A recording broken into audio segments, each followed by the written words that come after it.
rimwe ndetse kabiri nubwo umuntu atabyitaho.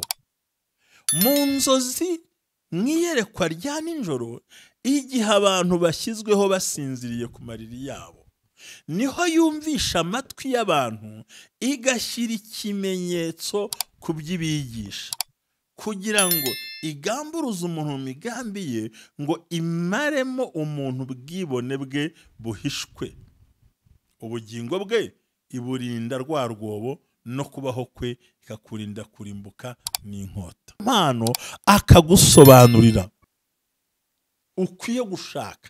Rero hari igihe impano Imana ibiburira, bivuze ngo icyaha ngaha ntukemere ko Satani akwiba inzozi zawe, nubwo zaba utekereza ko ari mbi cyangwa ari nziza. Ubumwe bw'Abera Ministries, amavuta kandi agira amateka, ubuzima bugahinduka. Mwiyerekwa ry'umushumba Rivera Ntambabazi Jean Baptista, ubwo yasengaga Imana yamuhishuriye abantu benshi batsikamiwe n'amateka mabi, imuha amavuta. Amahoro y'Imana, umugambi w'Imana n'imbaraga z'Imana, gukora kw'Imana. Ndagira ngo mbasuhuze mwese aho muherereye hirya no hino ku isi, bamva kino cyane bagiye kuryama n'ababyutse mwese Imana ibaha umugisha. Reka mvuge ngo abaherereye mu migabane yose y'isi uko iteye, Afrika, Amerika, Australia ndetse n'i Burayi, mwese Imana ibaha umugisha. Abandi babucece Imana ibaha umugisha, hamagaye Imana ibaha umugisha. Abumva baritangiye Ubumwe bw'Abera Ministries batarabatuma kino kiganiro, mwese mugubwe neza. Shuhuje abantu bari i Rwanda pe, ndanezerwa cyane iyo maze kubona ko abanyarwanda bari kureba icana ari benshi. Mbifata nk'umunezero kuri njye cyane, ko ndi umunyarwanda kandi ntagoye kumenya ibirere. Tumaze iminsi tuganira umuntu akwiye kubohoka, ndetse no kubana n'umuntu ubana n'ibikomere, cyangwa ubana n'umuntu waboshywe ariko atazi ko yaboshywe. Ni byiza ko nubwo hacaho ibiganiro byinshi, tugomba kongera kwibukiranya nk'abantu b'Imana ku bijyanye n'inzozi, kuko burya ubuzima bw'umuntu ni inzozi nsa, nuko mutabizi. Ubuzima bw'umuntu ni inzozi nsa, ugizwe n'inzozi. Ni nayo mpamvu ngo inzozi zirasohoye. Inzozi nk'igitekerezo, inzozi nk'iyerekwa, n'inzozi nk'imvugo y'Imana. Rero muri kumwe nanjye ku Bumwe bw'Abera Ministries, ngusaba ngo komeza ukore comment, share, like, kandi ukore subscribe, uyandikishe. Urabona ahantu hari akazogera ku ruhande kugira ngo ujye ubasha kubona buri kiganiro uko gisohotse, nibura tugendane ubaka ubuzima. Ndashimira abantu tugendanye imyaka 2, ndabashimiye cyane. Ndashimiye abantu mwese twatangiranye mu gikomeje ku Bumwe bw'Abera, nubwo mutabona akanya mugateraho ijisho, ariko nawe uje uruwingira akamaro, uziye mu gihe gikwiriye. Kora subscribe, wakibona gute uko wakira hose, ariko nibura ube mu Bumwe bw'Abera Ministries. Aho nkomeza kubabwira ngo ntabwo ari idini pe, nta nubwo ari n'itorero, ahubwo naho ushobora kuza nanjye nkaza, twembi twarangiza tukabyara mu Kristo, ariko buri muntu wese agasubira mu itorero rye. No gusenga, kumva no guterana gutya online, ariko nibura ugasubira mu itorero kuko ndi mu ryanjye. Buri muntu wese mu itorero abuwejejwe muri ryo, hatabuzemo na kimwe. Ariko muri za Amerika n'i Burayi no mu Bufaransa no muri Australia mutagira abantu babashumbye, mvuga muti nta torero, abo ntabwo jye nabaterana muje, namwe nabakira, ariko ngusaba ngo bugufi bwaho ngaho. Icyo nzi cyo mu gihe kizaza, sinzi umunsi sinzi isaha, so aduterana live natwe tunezerwe no dufashwe twese tugubwe neza. Reka tubihe Imana, nzi ko Imana izabikora mu gihe gikwiriye kandi nkabibona mu buryo bwiza. Ntago njya ncika intege cyangwa ncogore, sinanizwa n'abakobwa byo navuzwe n'ibyo byinshi. Sinjya ntinya imbwa zimaho ko zaramotse ndakomeza mbaho, sinjya ntinya imvura ko yaguye ndebe ikanyagira nawe yarahise ndacyakomeje. Njye mba numva nta kintu Imana itakora uyitegereza. Rero Imana iguhe umugisha kandi ugubwe neza. Nkubwira ikintu gikomeye, nyaboneka haba kwigira utakwigira ukibura, nyaboneka ntukisuzugure, ntukiyambura ijambo ntawe ari kwambuye, ntukisuzugure ntawe gusuzuguye, ntumva uramenye, ntukagire umuntu wereka ko wapfuye kandi ntawe akwishe.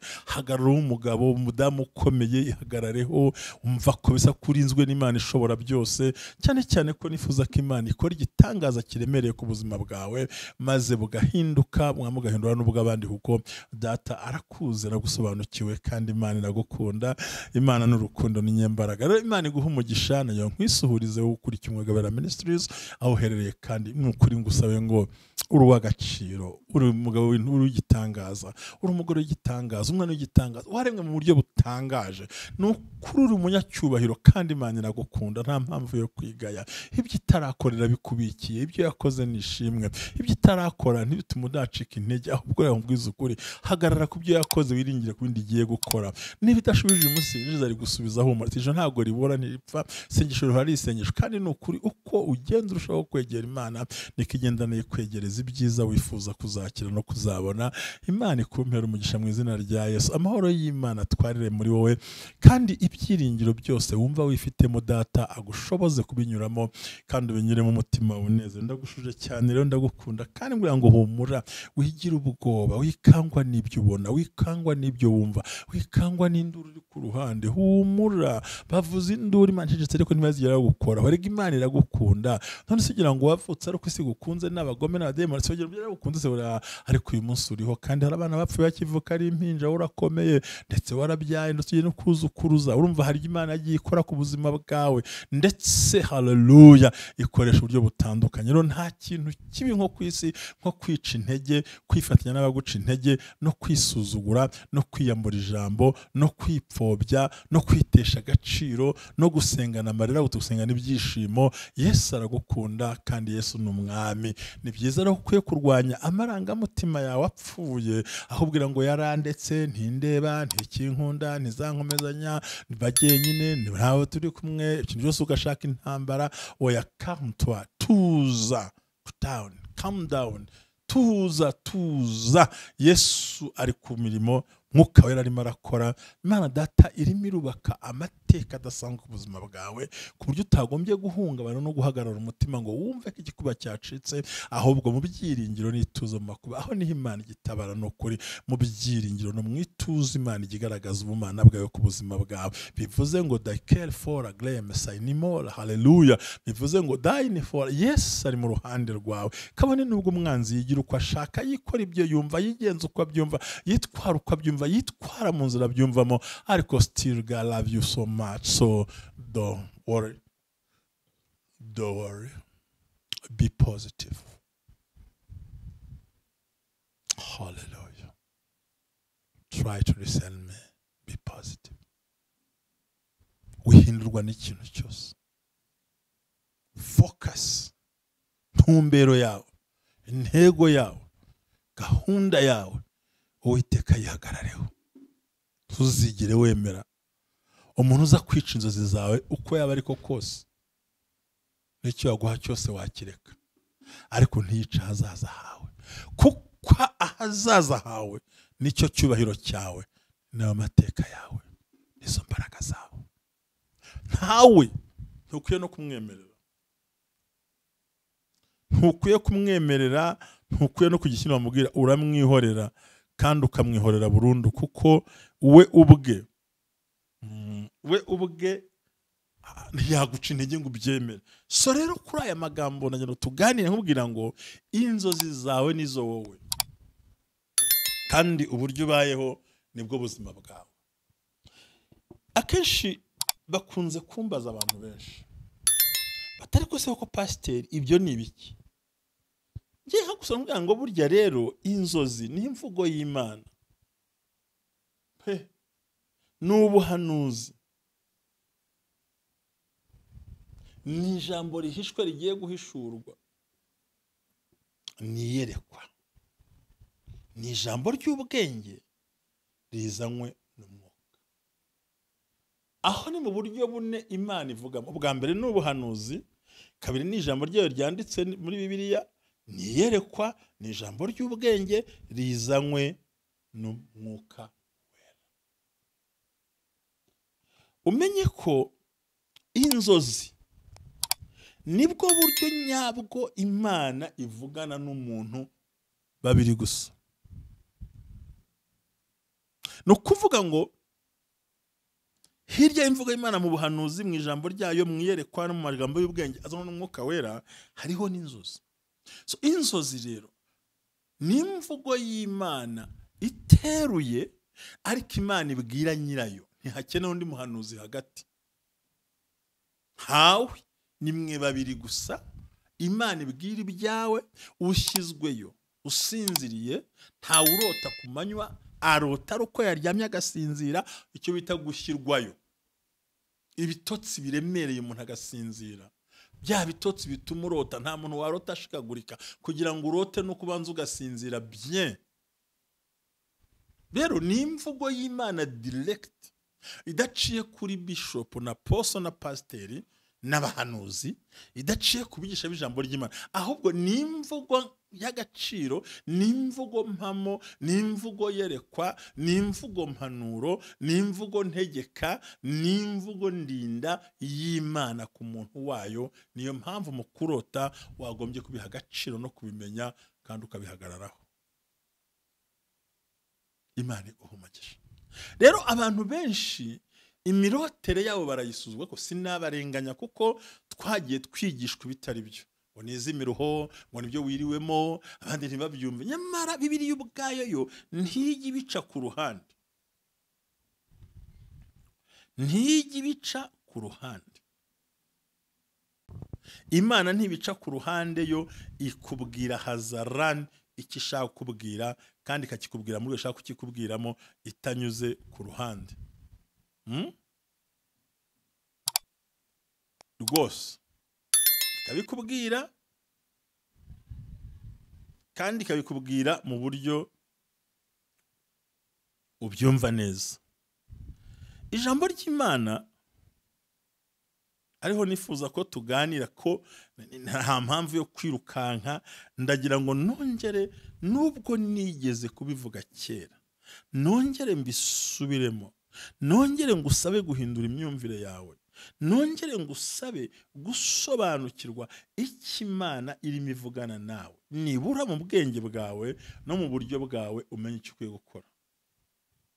Iyo usomye kubara ibice 12 umurongo wa 6, hari amagambo avuga ngo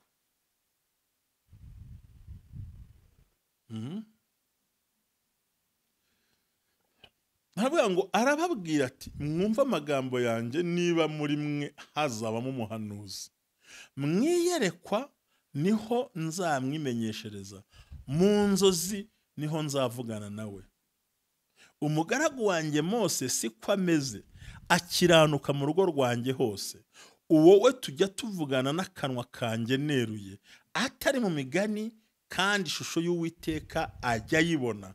Kuko nicyo cyatumye, nuko nicyo cyatumye cyabatinyuye kunegura umugaragu wanjye. Bikongereza uburakari bw'Uwiteka, aragenda. Cya gicu kiva mu ijuru ry'ihema ryera kiragenda.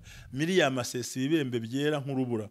Aroni ahindukira Miriyamu, abona ahesha ibibembe, amusohora hanze. Urumva hano Imana bari bamwe banegura Mose, batari kuri ya mugore. Ati uriya mugabo warongoye umunyamahanga. Bice 12 ngo Miriyamu na Aroni banegurira Mose kubw'umunyegiputakazi yarongoye, kuko yari yararongoye umunyetiyopiyakazi. Umunyetiyopiyakazi habita Midian, aho ngaho bitanuze ndaza kuhabwira Yetiro, ngira ngo se kuko Yetiro Midian, ariko umunyegiputakazi niwe yarongo umunyetiyopiyakazi. Baravuga bati nubundi koko arakoze, nuvuga ngo nundi Midian ya kera ni Ethiopia y'ubu ngubu. Baravuga bati nukuri Uwiteka avugira mu kanwa ka Mose koko, twe ntatuvugiremo, Uwiteka arabyumva. Kandi uwo mugabo Mose yari umugwaneza urusha abantu bose kwisi bose. Uwiteka atungura Mose na Aroni na Miriyamu ngo nimusohoke uko muri batatu muze mu ihema ry'ibonaniro. Arabasohora uko ari batatu. Uwiteka amanukira mu nkingi y'igicu, ahagarara ku muryango w'ihema ryera, ahamagara Aroni na Miriyamu, bombi baraza.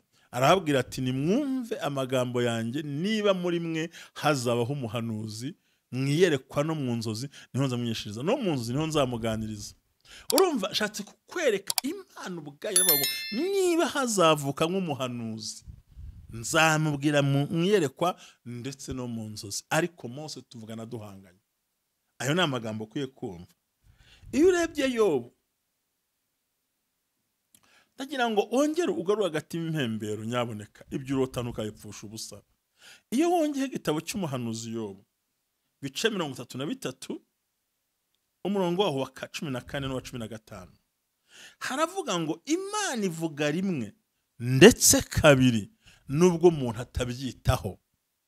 Mu nzozi mwiyerekwa rya nijoro igihe abantu bashyizweho basinziriye ku mariri yabo, niho yumvisha amatwi y'abantu igashyira ikimenyetso ku by'ibigisha, kugira ngo igamburuze umuntu mu migambi ye, ngo imaremo umuntu ubwibone bwe buhishwe, ubugingo bwe iburinda rwa rwobo, no kubaho kwe ikakurinda kurimbuka n'inkota.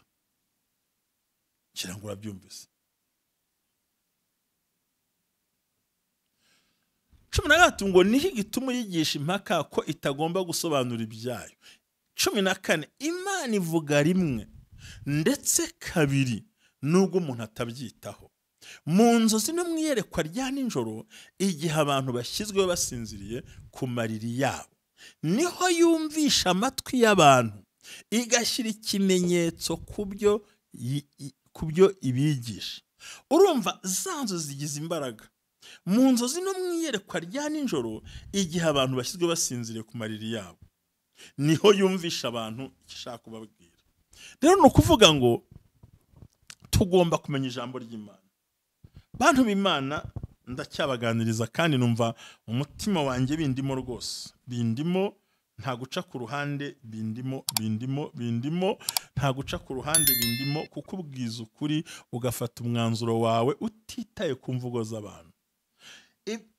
Igitabo cya mbere cy'Abami ibice 3 umurongo wa 5 haravuga ngo Salomo aravuga ati mu 5 Salomo ajya Gibiyoni, Uwiteka amubonekera mu nzozi nijoro. Imana iramubaza iti nsaba icyo ushaka nkiguhe. Salomo aravuga ati wagire neza data. Asobanura byinshi cyane avuga ngo nsaba icyo ushaka mu nzozi. Farawo yararose, abantu bose bararose. Ni amagambo ashaka ngo ubyumve neza uburyo ki Imana igenda ikora. Ariko wasoma muri gitabo cya mbere cya Samweli 28:15 ugasanga noneho we uwitwa Sawuli yagize isoni ajya gushikisha. Undebere iyo abantu badashaka kumva wa mwuka wabyo, ariko dusabigana no gutaha. Aragiye gushikishaho. Niyo mpamvu ngo abantu barabashika ntimubyemere. Uzi ko yagiye gushikisha, yagiye gushika bazamura umuntu wari warapfuye aramubona. Tuzabiganiraho gutaha. Bashika abana, bagashika abagore, bagashika akazi, bagashika ibintu. Mvuga ngo turi mu kirere cy'imbaraga mbi z'abarozi bakomeye urwego rwo hejuru, kandi babasha kurwanya amasezerano yacu no mu buryo bashobora kudukorera ibindi bintu bidasanzwe. Rero ni byiza ko umuntu w'Imana amenya umugambi w'Imana ukora kw'Imana, kandi Imana ikamutabara mu nzira zikwiriye, mu rwego rukwiriye, kandi akamukorera byiza byinshi mu buryo butandukanye. So ni byiza ko umuntu w'Imana agomba gusobanukirwa akanamenya. Ahangaha iyo tubona bigaragara yuko isezerano muri Samweli wa mbere, ngo isezerano rya kera handitsemo ijambo inzozi inshuro 65. Ukagenda ugateranya harimo no kurota ugasangamo n'inshuro 81 zisobanura ukuntu Imana yavuganye n'abantu mu bijyanye n'inzozi ndetse no mu bijyanye byashaka gukora, byose bikagaragara mu gusobanura bino bintu. Nuvuga ngo n'inshuro 81 mu isezerano rya kera, noneho bikaba n'inshuro 13 mu isezerano rishya, aho Imana igaragaza inzozi n'imvugo y'Imana.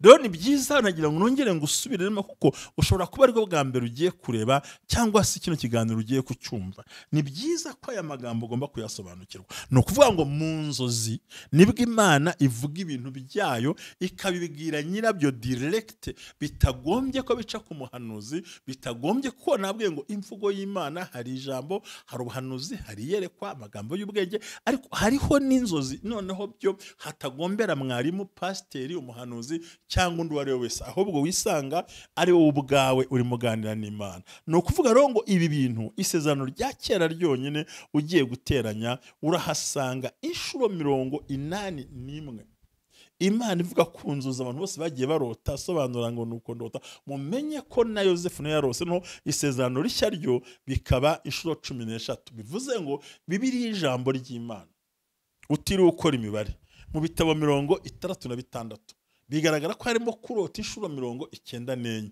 Bivuze ngo harimo iki? Harimo inshuro 33 bagasigara inshuro nkeya, ugasanga ko buri gitabo cyose gishobora ijambo kurota. Rero umuntu bihakana cyaka bigira ukundi abatasobanukiwe n'umunsi wa rimwe impamvu yo kutuganiriza. Urumva rero ko inzozi ari umuyoboro mwiza Imana ivuganiramo n'umuntu wayo bwite biherereye. Niyo mpano ihabwa buri muntu uwo ari we wese muri iyi si. Kurota ni impano y'umuntu wese Imana yaremye, nkubwire n'abarya badakorera Imana bararota, kuko kurota ni ubwo buzima bw'umuntu, ni umuntu wese, ni inzozi n'icyerekezo cyiwe. Rero ni byiza ko nkweretse aya magambo yose twasoma menshi, nakubwira abandi barose, nakubwira abantu babibonye babona ibintu bikomeye, ariko bashingiye kuko umuyoboro w'inzozi ni ikintu gikomeye. Ariyo mpamvu Imana yankangure ku kwigisha ibintu bitatu: gusobanukirwa inzozi, kwirukana karande, kwirukana imivumo, kwirukana kaga, no kwirukana ibikwirukanka. Ibyo nkabikubwira, nkagusobanurira imbaraga z'ikuzimu, agenda akora ibintu, nkagusobanurira ibintu byinshi birwanya ubuzima bwawe n'icyerekezo cyawe ugomba gusenya. Iyo cyo ministeri mwogabera ibereyeho, iyi ngiyi ministeri, iyi ngiyi ni ukugusobanurira ibyo bintu: kusobanukirwa inzozi, kwirukana karande n'imivumo, kukubohora no kukubakira ibitekerezo bizima urahoherereye, kandi Imana iguha umugisha. Ni ukuvuga ngo hari icyo kwitondera. Rimwe na rimwe inzozi ntizisobanukirwa kimwe. Dushobora kurota ibintu bimwe ariko ntibisobanure ibintu bimwe. Ngarukemo ko abantu mwese mwahawe impano yo kurota, ariko si mwese mwahawe yo gusobanura. Rero gusobanura ni hamwe. Nebukadineza yararose, abandi bararota, abakristo bararota, badasenga bararota, abami bararota. Noneho bijya kurangira muri Yoweri haravuga ngo abasore n'abakobwa bazahanura, abakambwe bazerekwa. Kwerekwa rero nimwe mu nzira, umuyoboro udaca ku ruhande. Rero ntizisobanukirwa kimwe kuri buri wose. Niyo mpamvu ukwiriye gushaka ufite iyo mpano akagusobanurira. Ukwiye gushaka. Rero hari igihe Imana ibiburira, bivuze ngo icyaha ngaha: ntukemere ko Satani akwiba inzozi zawe, nubwo zaba utekereza ko ari mbi cyangwa ari nziza. Ntukajye wemera kuzibagirwa, kuko nubwo udasobanukiwe hari abandi bahawe gusobanukirwa, hari n'abandi bazi kuzivuga kandi bakazivuga neza. Nuvuga ngo kurota ni bimwe, ariko ntukemere ko Satani akwiba inzozi. Burya iyo wibye inzozi uba wibwa amahirwe. Iyo wibwe inzozi ntuzimenye uba wibwa ibyakugirira akamaro, kuko hari inzozi zituburira ibyenda kutuba, kuko inzozi ntizivuga ibyatambutse. Buri gihe inzozi ziza kuko hari icyabanjije wowe. Nuvuga ngo habanza mbere, ziri imbere. Noneho kuko hari ibigiye kuzakubaho, Imana ikakubwira mbere bitarakubaho. Bisaba ngo gutuhaguruka, niba utazumva wowe wiraba ngo narose bibi. Oya, ushobora no gusanga warose ibintu ariko atari nabi, ahubwo ari byo wishyizemo ko ari bibi, ariko ubwabyo atari bibi, ahubwo nuko utarebye kure ngo menye icyo Imana yagambiriye gukora nayo ku buzima bwawe. So rero aho ngaho ugomba kugira bwa bwenge na za mbaraga zo gusobanukirwa. Ntukemere ko Satani akwiba inzozi zawe. Kuzibagirwa n'ukwibwa, n'ukwibwa ukibagirwa umutego ukuri imbere. Ni ukuvuga ngo iyo uzibagiwe umutego uri imbere uzawugwamo, ariko iyo uzimenye ugasenga, ugahamagara ubishoboye, ugahamagara Imana yahaye impano, ko ntabwo twazihawe twese. Icyakora kurota rimwe kuri twebwe, ariko gusobanukirwa no kuzisobanura ntabwo ari ibya bose. Ni uko umuntu agufasha gusobanukirwa. Rero ugomba gusenga, ugasenga, ariko ntukagerageze, ntugapfe kuvuga inzozi zawe uko ubonye hose. Ntugapfe kubwira umuntu, utabwira umuntu aho ugiye gukura imari, nabwo ushobora kuvuga inzozi zose, kuko hari abantu barwanya inzozi z'abantu, bagashaka gutegamo imitego, bagashaka gukora ibyo bishakiye, bashaka gukora uko babyumva, kugira ngo barwanye hazaza hawe, barwanye imbaraga z'uburyo bwawe. So rero inzozi ni imbaraga zibanga rikomeye rihishe, aho Imana ikubwira umurozi ukamumenya, ikubwira uzakwibuka ukamumenya, uzakurwanya ukamumenya, uguhagurukira ukamumenya, ukubeshyera ukamumenya, ugutera ukamumenya. Icyo umuntu apanga cyose ukagenda ukibona bucece uri silent kandi wabibonye, kuko Imana yabikubwiye umuntu muryamanye. Uzamenya uzakwiba, ibyago, urupfu, akaga, guhomba. Ibyo byose Imana ibizana kugira ngo ubashe gukira no gusimbuka ya mitego. Yosefu yarose ngo uhungishe umwana, mu kugaruka ngo garura umwana umuhiga yarapfuye. Abanyabwenge baje guca kwa Herodi kubera inzozi. Bantu b'Imana, Yakobo yararose bimubera nk'amahirwe, ngabona urwego rumanuka ruzamuka. So rero wewe washidikanyaga, wewe wakekeranyaga bino bintu, nagira ngo ntongere gukora introduction uyumve, noneho uhereye uyu munsi wa none tuvugana utangira ube serious ku nzozi no kumenya icyo Imana ishaka no gufata umurongo mugari ukwiye wo gusenya ibyo bintu no kwemera ko Imana iri kumwe nawe. Ibi bintu ubifate neza kandi ubyumve. Kurota ni ubuzima, kurota ni imbaraga, nta nzozi zo kujugunywa, nta nzozi zo kwirengagiza. Haguruka uhamagare, niba byanze shaka bazi gusobanura. Sinjye jyenyine, hari n'abandi bapasiteri babizi bahawe iyo mpano. Gusa abantu babeshya avuga ngo buruye ibigori, ngo ibigori ngo nibigeragezo ngo ubonye. Oya, ntabwo ari uko bimeze, birasobanutse. Nkubwiye ibigori ukumva kubitera, ukumva kubagara, ukumva gusarura, ukumva kubyanika, ukumva kubyotsa, ukumva kubivungura, ukabya kujya kubisya ifu yayo, biratandukanye. Bamwe barota inkoko itoragura amagambo, ariko bamwe inkoko ntago ari uko imeze. Inyama zitandukanye, inkoko irimo ibika aho ngaho, ibi bikasi nk'iyo. Hari nk'urugero niba umuntu agiye abona ari mu murima ari kubagara ibigori, cyangwa agiye guhinga umurima wo kugira ngo azabashe gutera ibigori arimo awutunganya atari mahinga, kandi uwo muntu akashobora kuba afite urubyaro yarabyaye, bivuze ngo inda twite igiye kuvamo, ariko umukobwa hari icyo agiye gusobanukirwa. Ibyo rero hari igihe utabyumva kandi ntunabyumve, abantu bakabibeshyana ngo wari iki n'iki ngo ya. Ibyo byose rero menya ngo n'Imana ibihishura ibyenda kubaho ku buzima bwawe. So urakoze cyane, unagira ngo muri iyi minsi noneho ukurikirane izindi nzozi ngiye kubabwira zikomeye ukwiye gusobanukira, kandi zose ntizivuga ibintu bibi gusa. Hari izivuga zikugira inama ibyo ukwiye gukora, hari izikurinda, hari izitesha, hari izikubuza. Iyo wananiwe kureka ibyaha, urota uri muri tuwarete irimo umwanda, urota urya shikirete ntubashe kuyicira, urota ukurira ikigozi kitarangira. Ibyo byose ugenda ubyibonaho. Hari abazi ko imbwa burya ari ubusambanyi, kandi imbwa ni abarozi, ahubwo ihene nisobanura ubusambanyi.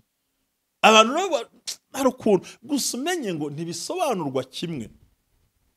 Turaharira mu Bwabera Ministries, bavuta kandi afite ubuzima gahinduka gahindura ubw'abandi. Imana iguhe umugisha, nkwifurije kugubwa neza, kiganiro kikunyure, ugihe n'abandi, maze witegura uvuga uti iki cyumweru ntabwo ndi bucikwe n'izi nzozi. Ndabigusabye kubwa Yesu Kristo umwami wacu, amen. Shalom shalom. Ubumwe bw'Abera Ministries, amavuta kandi agira amateka, ubuzima bugahinduka. Mu iyerekwa ry'umushumba Rivera Ntambabazi Jean Baptiste, ubwo yasengaga Imana yamuhishuriye abantu benshi batsikamiwe n'amateka mabi, imuha amavuta ngo gende uyasuke kuri bariya, ubuzima buhinduke. Amavuta kandi agira amateka, ubuzima bugahinduka.